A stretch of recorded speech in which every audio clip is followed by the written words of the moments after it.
En este viernes recemos con el Evangelio según San Lucas, en el nombre del Padre y del Hijo y del Espíritu Santo.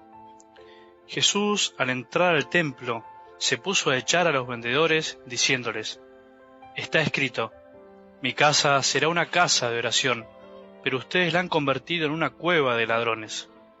Y diariamente enseñaba en el templo. Los sumos sacerdotes, los escribas y los más importantes del pueblo buscaban la forma de matarlo, pero no sabían cómo hacerlo, porque todo el pueblo lo escuchaba y estaba pendiente de sus palabras. Palabra del Señor. Queridos hermanos y hermanas, tras describir la subida de Jesús a Jerusalén, Lucas lo presenta ahora realizando su accionar en el contexto del templo. Después de la entrada del enviado del Señor a Jerusalén, pasando por la puerta de Oriente, el templo es el primer lugar en que Jesús lleva a cabo su acción. Las controversias que se narran tienen lugar en este sitio y a él hacen referencia. La subida de Jesús al templo no es solo una acción personal, sino que afecta también a la multitud de los discípulos en su relación con Dios. Lucas narra ante todo un primer episodio en el que presenta los preparativos de la entrada de Jesús en el templo y su realización. Sigue después una escena en la que se presenta a Jesús llorando sobre la ciudad, tal como le hemos meditado ayer. Mientras que en la siguiente escena encontramos la narración del pasaje de hoy, su presencia en el templo y la expulsión de los vendedores. El gesto de Jesús no tiene un valor político, sino una significación profética. Se le hace presente al lector que la meta del gran viaje de Jesús a Jerusalén es su ingreso en el templo. Es evidente la referencia a la profecía de Malaquías y su cumplimiento con la entrada de Jesús en el templo. Y enseguida vendrá a su templo el Señor, a quien ustedes buscan. Jesús une al gesto de expulsar del templo a los vendedores dos referencias a la Escritura. Ante todo, Isaías 56:7, mi casa será casa de oración. El templo es el lugar en el que Jesús se dirige al Padre. La actividad comercial y especulativa ha convertido el templo en una cueva de ladrones y lo ha desprovisto de su única y exclusiva misión, el encuentro con la presencia de Dios. La segunda referencia a la Escritura está tomada de Jeremías 7:11. En cueva de bandoleros se ha convertido a vuestros ojos esta casa que se llama por mi nombre.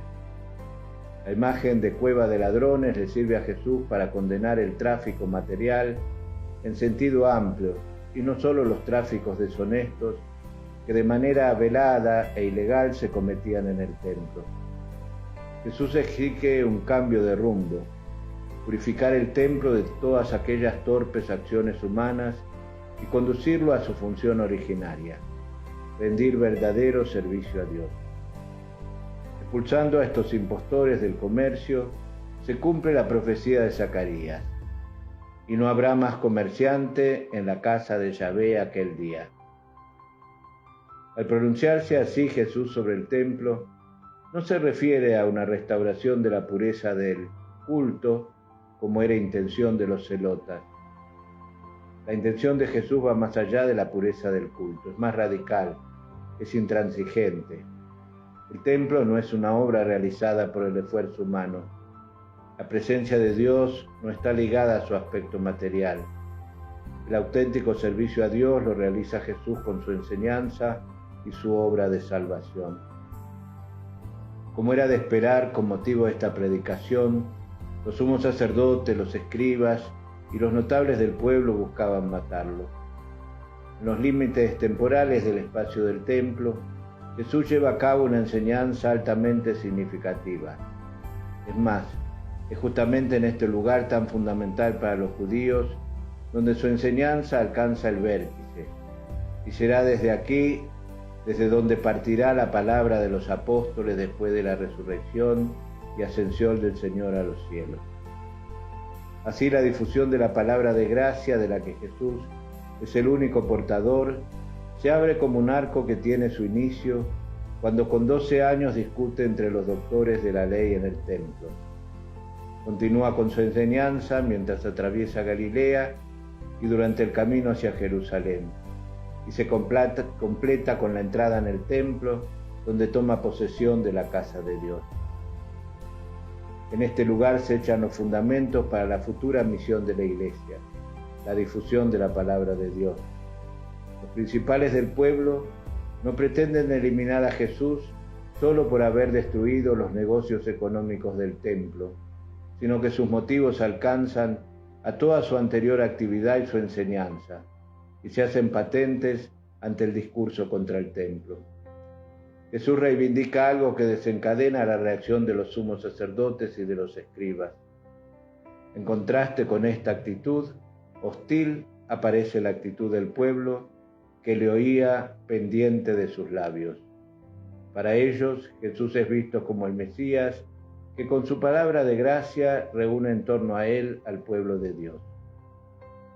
Dios quiere a que todos nosotros nos contemos siempre entre ese pueblo sencillo y fiel, que está pendiente de toda palabra que sale de la boca de Dios.